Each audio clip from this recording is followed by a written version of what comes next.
আমাৰ অতি মৰমৰ জুবিন দাই কেতিয়া ন্যায় পাব?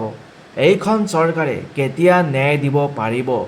অসমৰ মুখ্যমন্ত্ৰী ডক্টৰ হিমন্ত বিশ্ব শৰ্মাই কৈছে যে যদি ন্যায় দিব নোৱাৰোঁ তেতিয়াহ'লে আমাক ভোট নিদিব, বিজেপিক ভোট নিদিব বুলি কৈছিল।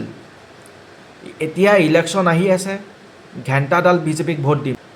বিজেপিক মই ভোট নিদিওঁ, যেতিয়ালৈকে জুবিন দাক ন্যায় নিদিয়ে তেতিয়ালৈকে মই বিজেপিক ভোট নিদিওঁ। মই এজন জুবিন অনুৰাগী।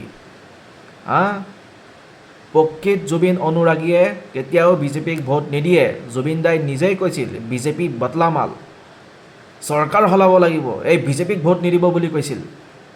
বন্ধু বান্ধৱীসকল, আমি জুবিন যুগৰ মানুহ। আমি ঘণ্টা কাকো খাতিৰ নকৰোঁ। যদি এইখন চৰকাৰে ন্যায় দিব নোৱাৰে তেতিয়াহ'লে বিজেপিক মই ভোট নিদিওঁ। আপোনালোকে দিবনে?